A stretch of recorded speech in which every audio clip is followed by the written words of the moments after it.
হাদি 18 কোটি মানুষের অন্তরে হাদি এখন শ্রদ্ধা বিপ্লবের আসন সে দখল করে নিয়েছে। এই হাদির রক্ত থেকে এখন লক্ষ নয় কোটি হাদি তৈরি হয়েছে। হাদি তোমাকে আমরা কথা দিচ্ছি ভাই, তোমার রূহ তার সাক্ষ্য থাকো। তুমি যে স্বপ্ন নিয়ে লড়াই করতে নেমেছিলে, এই স্বপ্ন বাস্তবায়ন না হওয়া পর্যন্ত আমরা লড়াই থামাবো না। আমরা আমাদের যুবকদেরকে, আমাদের তরুণ তরুণীদেরকে প্রফেশনাল শিক্ষা দিতে চাই। আমরা তাদেরকে নৈতিক শিক্ষা দিতে চাই, যেই শিক্ষা প্রত্যেকটি নাগরিককে দেশপ্রেমিক হতে শিখাবে ইনশাআল্লাহ। স্বার্থপর হতে শিখাবে না, আত্মকেন্দ্রিক করবে না, সমাজের প্রতি দায়বদ্ধতা শিখাবে। সেই শিক্ষাটা আমরা তাদেরকে দিব ইনশাআল্লাহ।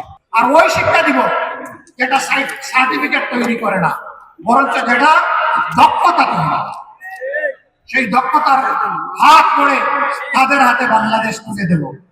তাদের হাতে খয়রাতি কোনো অনুদান আমরা তুলে দিয়ে তাদেরকে অপমান করতে চাই না। তারা দেশ করার কাজে অংশ নিবে আর বুক ফুলিয়ে বলবে, আমি কারো অনুদানে নয়, বরঞ্চ আমি আল্লাহর দেওয়া সামর্থ্য অনুযায়ী আমার দেশকে আমি দিয়ে চলেছি, অবদান অব্যাহত রাখবো।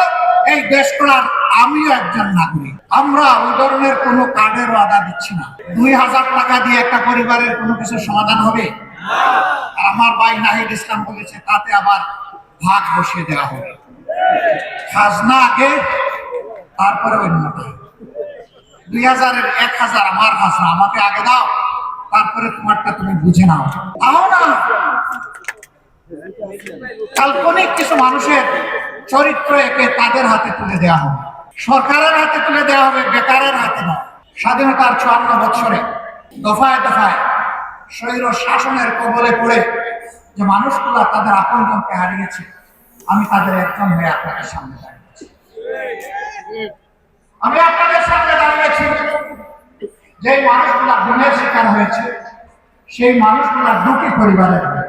আমি আপনাদের সামনে দাঁড়িয়েছি ওই শিশু হয়ে, গরিবের ঘরে জন্ম নেওয়ার কারণে তার কপালে শিক্ষা জুটে না, পথ হারিয়ে সে এক পর্যায়ে অন্ধকার জগতে, অন্ধকার গলিতে ঢুকে যায়।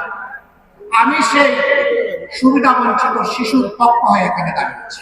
আমি দাঁড়িয়েছি রাস্তাঘাট পরিচ্ছন্নতার কাজে যে সমস্ত কর্মীরা রক্ত পানি করা, ঘাম ঝরা, কিন্তু তারা তাদের শ্রমের ন্যায্য পাওনাটা পান না, সমাজ তাদেরকে সম্মানের চোখে দেখে না।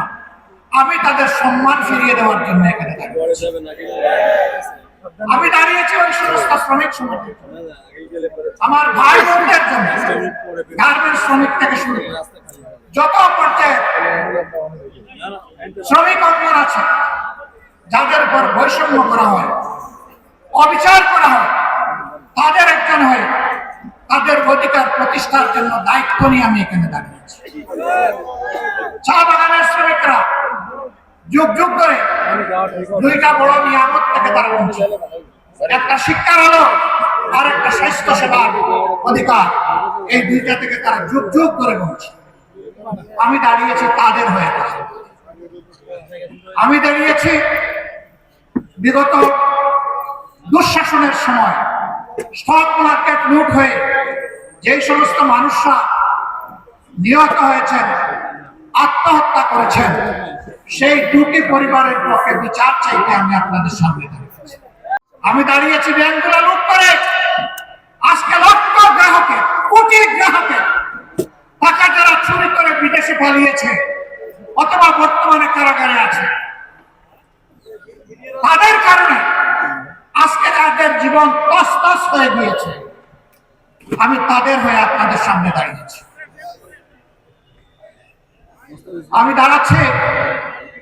আমি দাঁড়িয়ে আছি 26-এর বিপ্লবীদের হয়ে। আজকে বিভিন্ন জায়গায় তাদের উপর অত্যাচার এখনো বন্ধ হয়নি, তার বাস্তব প্রমাণ শহীদ শরীফ ওসমান ইবনে হাদি। তার কণ্ঠ ছিল আধিপত্যবাদের বিরুদ্ধে, কণ্ঠ ছিল চাঁদাবাজদের বিরুদ্ধে, কণ্ঠ ছিল দুর্নীতিবাজদের বিরুদ্ধে, কণ্ঠ ছিল যুবকদের প্রত্যাশা একটা বাংলাদেশ গড়ার পক্ষে। যারা তা চায় না তারা তাকে শেষ করে দিয়েছে, কিন্তু না, হাদি শেষ হয়ে যায়নি। হাদি একজন ছিল, এখন 18 কোটি হাদি তৈরি হয়েছে।